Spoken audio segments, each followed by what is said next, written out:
Hi, we'll introduce about the English ozone. At first, we'll explain how the ozone is organized in cube. We asked Professor Brent Jones. He is one of the founding members. Why did you organize ozone in cube?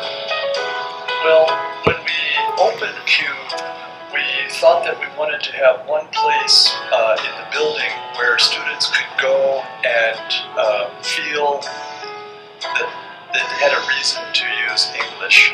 So actually, we made a plan to make the whole building English. English is okay anywhere in the building, but we needed one place where we knew where the students know this is where I can hear English. This is where I can use English. So we wanted to have one place that had an English-only environment.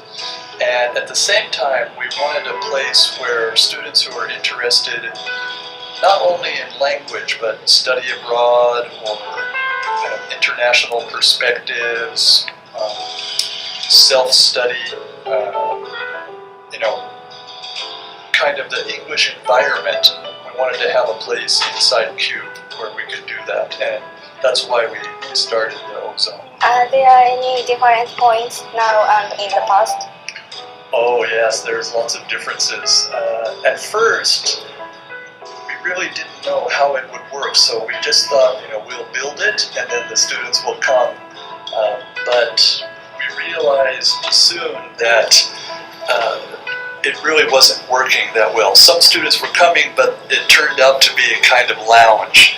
And people would come to take a nap, or not take a nap, but rest and chat with friends, but not only in English. So it didn't have real clear boundaries, what it was for, or what was the purpose, or what we should do. So we did research, we looked at how other universities are doing self-access zone, and we got a lot of ideas. One place we got ideas from was Nanzan University.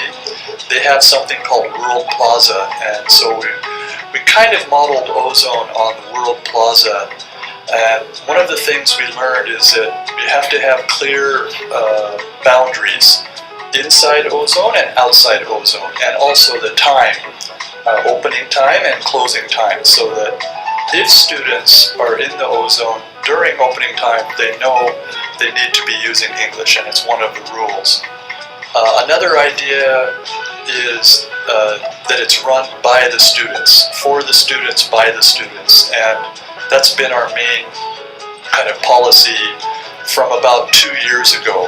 And especially last year, I think the students were very active about making the ozone something special. They were developing programs, they were making the slideshows, they were making posters, and they set up a Facebook page. So we've seen lots of development, especially last year there was a push, and then this year it's moving along a little bit more. So yeah, it's a big difference. I think we get a lot more students now who really do come because they want to speak English. They're there because they want to use their English. And so I think the purpose is clearer, and also the participation is much more active now. How do you feel the ozone is working now? Yeah, I think for the most part it's working well. We have a good schedule now. We're getting a lot more visitors. Like I said, we have a lot more visitors. I think we know more about what we want to do with the ozone. We have a couple of teachers who are responsible for the ozone now, and I think it's going okay. I think there's still areas where it could be more active.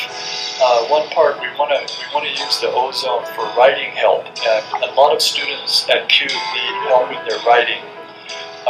In the management program, we don't really teach English. We teach in English, but we understand that the students still need help with their English, and one area they need help is writing. And we do have a writing help desk in the Ozone. Each of our full-time teachers are scheduled for one class a week. And also the Ozone assistants know that they are supposed to offer help with writing.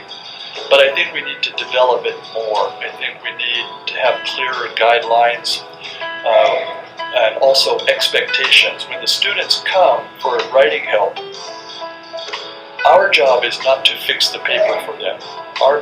If we fix the paper, then it's my paper or it's our paper.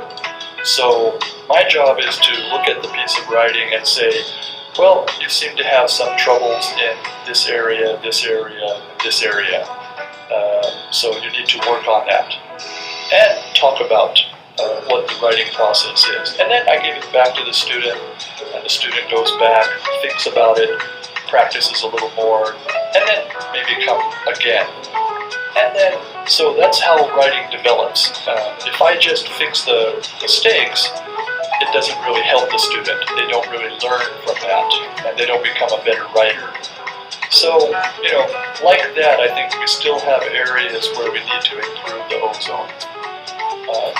Another area I'm hoping to improve is have like a newsletter, English Ozone newsletter, where we talk about events, or we also introduce things like words of the day, or we have some upcoming events, or study tips, or useful websites for studying English. So maybe every 2 weeks or every month we have a newsletter that comes out that kind of promotes the English Ozone and English study. And I want our Ozone assistants to take responsibility for that. So that's maybe our big job for later this year, to try to get the students working on that. That's about all. Thank you.